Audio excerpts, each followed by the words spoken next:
For the final year of ground-effect single-seaters, it was easy to expect cars that were an extension of the F1 cars that competed this year. However, the Scuderia have shocked the grid and is creating a red car that is not even 1% similar to the SF24. But the other top teams are also looking for ways to innovate and improve the competitiveness threshold. Will there still be a challenge on the hundredths? And will Ferrari be able to provide Hamilton with a car capable of securing an 8th championship? Ferrari is a contender for 2 World Championships in 2025, having finished second in the Constructors' Championship, 14 points behind McLaren. With the addition of Lewis Hamilton and the confirmed Charles Leclerc, the Prancing Horse team is poised to challenge the other 3 top teams in a technical showdown that will also be the last with ground-effect single-seaters before F1 transitions to agile single-seaters with the revolutionary 2026 regulations. Frédéric Vasseur admitted that the 677 will not have even 1% of the SF24 that closed the 2024 season with 5 wins. I have faith in the project we are working on. It will still be an intense challenge like the one just finished.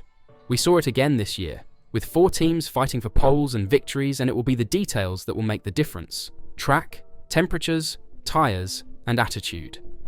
I am very proud of how we faced the difficulties this year, but we must take a step further towards consistency.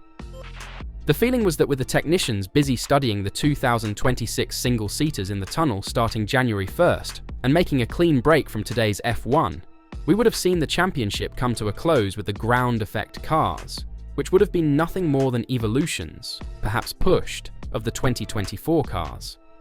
The SF24 had most likely fired all of its cartridges, and development options would have been limited in comparison to a car built almost entirely from scratch, with a new body, pull rod front suspension, and a shorter gearbox that will bring with it a pull rod rear suspension, but with the goal of improving traction and making the red car more competitive even on the qualifying lap. All to ensure Hamilton and Leclerc with a car capable of total domination. At the same time, Ferrari team boss Fred Vasseur is unconcerned with Lewis Hamilton's dip in single-lap performance as the 7-time F1 World Champion prepares to arrive in Maranello. Hamilton's final year with Mercedes saw him struggle to consistently unlock the full potential of the W15, notably in qualifying, with George Russell winning the dual 19-5 across the 24-race calendar.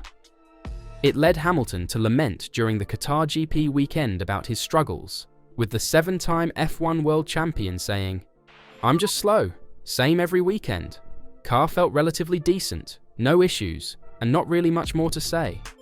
Put to him that it's not a you thing, Hamilton couldn't offer much by way of resistance as he said, "Who knows? I'm definitely not fast anymore." According to retired drivers, the first symptom of a driver losing his edge is poor qualifying performance. While race performances may be good, the driver is starting from a lower grid position, affecting their ultimate outcome. Ferrari team head Fred Vasseur is unconcerned by Hamilton's F1 2024 troubles, stating that Saturday performances aren't especially crucial to him because the all-important point scoring is done on race day. "Yeah, but first of all, we are well placed to know that it's on Sunday that you are scoring points," he told at a Ferrari Christmas event. "But I think we fell a little bit in 2023 also because we were probably the best in quali, but we struggled in the race. It means that we have to keep the focus on the race, a decent step forward in 2024, but we have to keep this approach." Charles and so, I think, improved a lot on the race management, tyre management between 2023 and 2024. It means that we have to keep the same momentum and the same approach for the next championship. When asked if Hamilton's performances are unimportant to him, Vasseur shook his head, maintaining the same position he took when speaking to the media in Qatar. Hamilton had a rough qualifying session in Las Vegas and started 10th on the grid, but he drove a fantastic race to finish second, barely behind race winner Russell. Vasseur believes there's nothing to worry about in these performances when asked whether he's concerned about Hamilton's pessimistic comments about his own speed. "Not at all," the Ferrari boss said. "Have a look at the 50 laps that he did in Vegas. Starting P10, finishing on the gearbox of Russell. I'm not worried at all." Vasseur might not be worried, but are you? Do you think Hamilton will crush his competition once again next year? Will we see him go back to the form we saw in the mid-2010s? Or will it turn out to be a mistake from Ferrari's side? What do you think? Ferrari will be hoping for a fired-up Hamilton, but he won't be the only one driving in a fully changes car, as McLaren, Red Bull and Mercedes appear to have followed the prancing horse's daring idea of reinventing the single-seater beyond a mere makeover. And, if this is the foundation for the 2025 season, let us prepare for a thrilling championship like the one that just finished. Andrea Stella, who was asked at the Festa dei Caschi in Autosprint, revealed that the same concept also applies to McLaren. We took risks in the project choices. The approach to the next championship will be courageous because we will focus on innovation.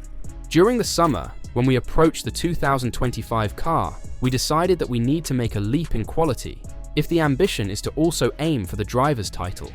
We would like to make the championship a little more boring and perhaps not be as close as it was this year. In reality, I think the challenge will still be very exciting with 4 teams battling.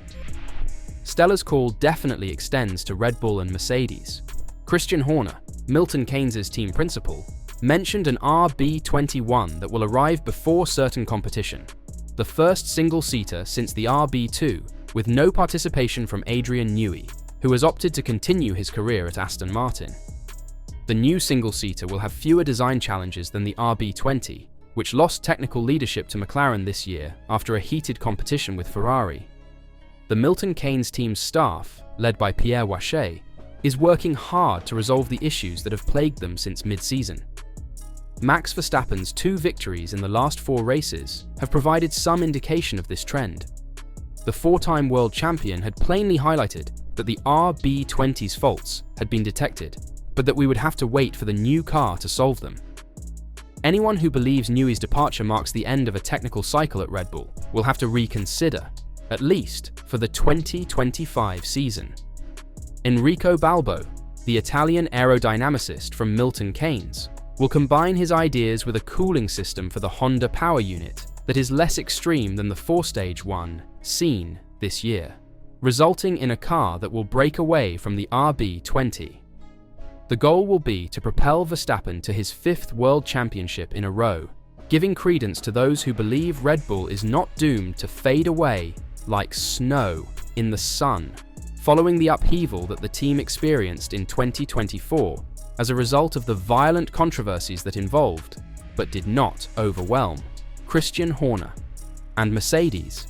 They are relying on Simone Resta, who was summoned by technical director James Allison to make things right, given that the W15 only operated occasionally and in specific conditions.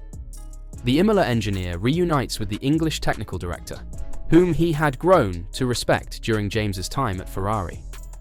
It is easy to forecast that the Silver Arrow will change look, even though Simone should have worked especially on the 2026 car. The departure of Loic Serra, who chose Ferrari, likely altered certain objectives, but even in Brackley, they are betting on a paradigm shift. Who will have made the proper decision? Andrea Stella aims to dominate the World Championship with papaya cars, but the other 3 team principals disagree. Even Ferrari's president, John Elkann, believes the Scuderia will improve from their 2nd place in the Constructors' World Championship, which they lost by only 14 points. The game seemed to be wide open, so who are you betting on? Will we see a wide-open championship next year, and who will come out on top? Let me know your thoughts in the comments down below.